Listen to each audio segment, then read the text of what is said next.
Hello and welcome back to our channel GeoIng, where we discuss various topics related to geography, English and other subjects. In today's video, we are going to discuss a very popular sonnet, Loving in Truth by Philip Sidney. So let's get started. Alright. Before directly dealing with the text, we are going to have a little background about Sidney's sonnet and the sonnet sequence, right? So this is a sonnet sequence, a sonnet from the sonnet sequence known as Astrophel and Stella, which was published in 1591, and it has 108 sonnets and 11 songs, right? And the word Astrophel is a Greek word which means star lover, and the word Stella is a Latin word which means star. And Astrophel is obviously Sidney himself, and Stella represents Penelope Devereux, and who was betrothed to Sidney, but she got married to somebody else known as Lord Rich, right? So the whole of the sonnet sequence is addressed to Stella, and it is a sonnet sequence of unrequited love, because obviously Sidney is in love with Penelope, and Penelope cannot return back the same, and therefore Sidney is in great pain. The sonnet that we are going to discuss today is sonnet number 1, right? And which is known as Loving in Truth. Yeah, the rhyming scheme of the poem is A B A B A B A B C D C D E E, right? It has a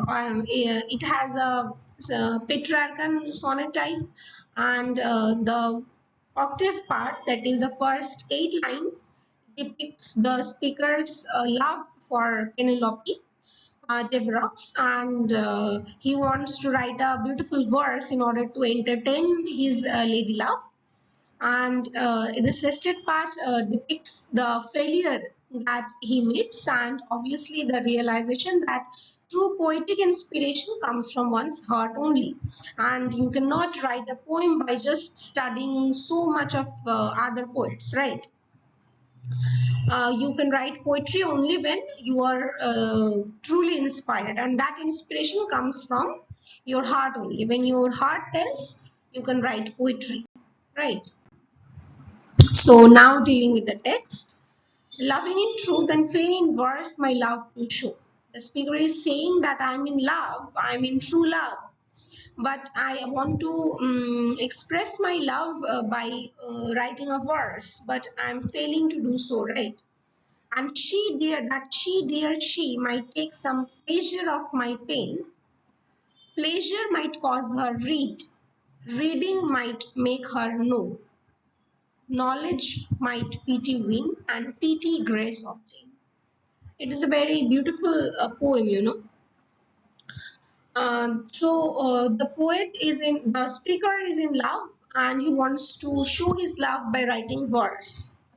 So that she, here the lady love, dear she, he is in so much love that he is saying that not only she but dear she, right? To express his love, he is saying dear she, and that dear she, here Penelope, can take some pain, means she can read the poetry, take some pain, take out some time from her busy schedule, and she can read the poetry, and by reading the poetry she might know that how much love Astrophel has for her, and that knowledge that Astrophel is truly in love with her might make her pity, right?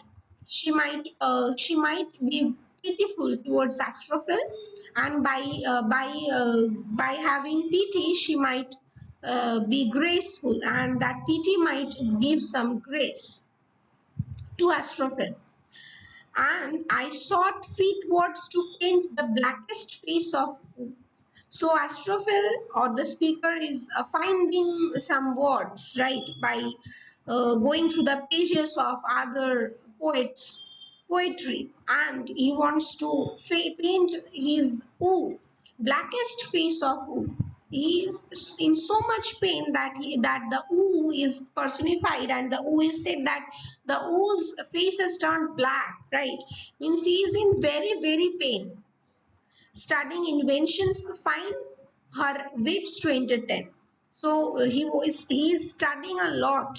He is studying new inventions, that is new poetry, so that he might write something, and that writing might entertain the lady love.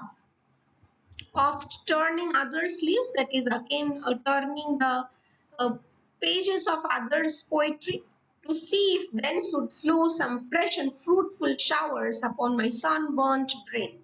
Unfruitful kind of brain where there is no poetic inspiration, therefore it said sunburnt brain.